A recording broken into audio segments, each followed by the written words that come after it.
ವೀಕ್ಷಕರೇ, ಇವರು ಯಾರೆಂಬುದು ನಿಮಗೆ ಗೊತ್ತಿರಬಹುದು. ಕರ್ನಾಟಕ ಚಿತ್ರರಂಗ ಕಂಡ ಅದ್ಭುತ ನಟರುಗಳಲ್ಲಿ ಒಬ್ಬರಾದ ರಘುವೀರ್ ಅವರು ಇಂದು ನಮ್ಮ ಜೊತೆಗಿಲ್ಲ. ಇವರು ನಿಧನ ಹೊಂದಿ ಸುಮಾರು 15 ವರ್ಷಗಳಾದರೂ ಇವರ ಹಾಡುಗಳು ನಮ್ಮನ್ನು ಮನರಂಜಿಸುತ್ತಿವೆ. 600 ಕೋಟಿ ಒಡೆಯ ಈ ರಘುವೀರ್ ದುರಂತದ ಕತೆ ಕೇಳಿದರೆ ಎಂದರಿಗೂ ಸಹ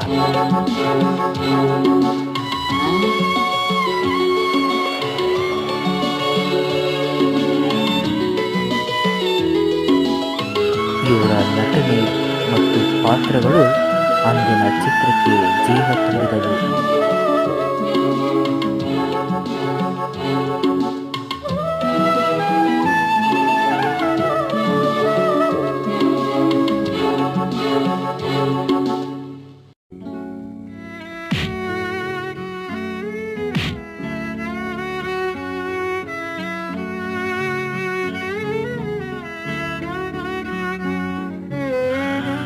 ಶೃಂಗಾರ ಕಾವ್ಯ ಚಿತ್ರದಲ್ಲಿ ನಟಿಯಾಗಿ ಪಾತ್ರ ವಹಿಸಿದ ಸಿಂಧೂರವರನ್ನು ಮದುವೆಯಾದ ರಘುವೀರ್ ಅವರು ಕಾರಣಾಂತರಗಳಿಂದ ರಾಜಕೀಯ ಪ್ರಚಾರಕ್ಕಂತ ಹೋದ ಸಿಂಧು ಮರಣ ಹೊಂದಿರ್ತಾರೆ.